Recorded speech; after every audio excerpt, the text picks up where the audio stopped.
Hello guys, good evening সবাইকে। আজকে সন্ধে সন্ধে লেগে পড়েছি একটা নতুন রেসিপি তোমাদের সাথে শেয়ার করব বলে। তো এখানে প্রথমেই দেখতে পেলে পালং শাক, যেটা কড়াতে হচ্ছে অল্প জল দিয়ে ভাপানোর জন্য বসিয়ে দেওয়া হয়েছে। এখানে ভাপানো হয়ে যাওয়ার পর পালং শাকটাকে আদা আর গোটা কাঁচা লঙ্কা দিয়ে মিক্সিতে মিক্স করে নেওয়া হলো। দেখো পেস্টটা এরকম হবে। তারপর একটা বাটিতে ঢেলে নেওয়া হলো পালং শাকের পেস্টটা।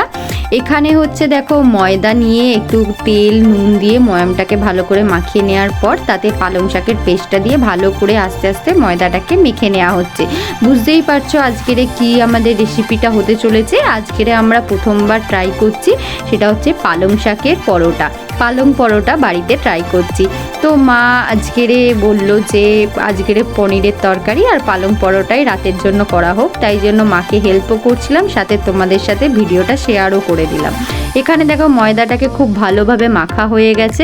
মেখে নিয়ে ময়দাটাকে প্রায় আধ ঘন্টার মতো রেখে দিতে হবে, তবে ময়দাটা খুব ভালোভাবে ফুলবে। এখানে দেখো লেচি করে নেওয়া হয়েছে এবং একটা একটা করে লেচিগুলোকে পরোটার আকারে বেলে নেওয়া হচ্ছে। তো পরোটা সাধারণত গোলই হয়, কিন্তু আমার ভাই আজকে আবদার করেছে যে ওর চারকোনা পরোটা খেতে ইচ্ছা হয়েছে, তাই জন্য মা এখানে একটা একটা করে চারকোনা পরোটা রেডি করছিল, তাই একটু টাইম বেশি লাগছিল। দেখো একটা একটা করে সব পরোটা আমাদের বেলা হয়ে গেছে। দেখো কালারটা কত সুন্দর এসছে, দেখো দেখেই তো আমার এখন থেকেই জিভে জল চলে আসছে যে খেতে কতটা ভালো টেস্টি হবে।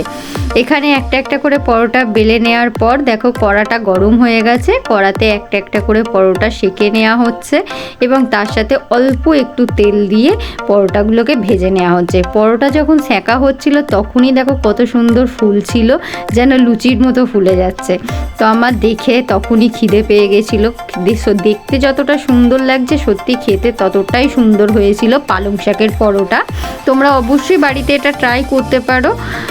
যে কোনো তরকারির সাথে, আলুর দম হতে পারে, পনিরের তরকারি হতে পারে, ঘুগনি হতে পারে। তো আমাদের আজকের পনিরের তরকারি হয়েছিল রাতে।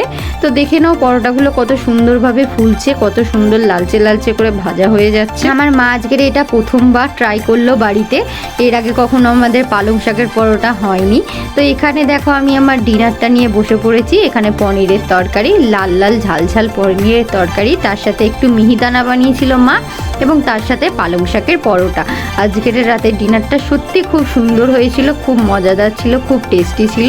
তো আমার ভিডিওটা আজকের এই অবধি। ভালো লাগলে অবশ্যই লাইক করে দিও এবং চ্যানেলটাকে সাবস্ক্রাইব করে দিও। দেখা হচ্ছে পরের ভিডিওতে।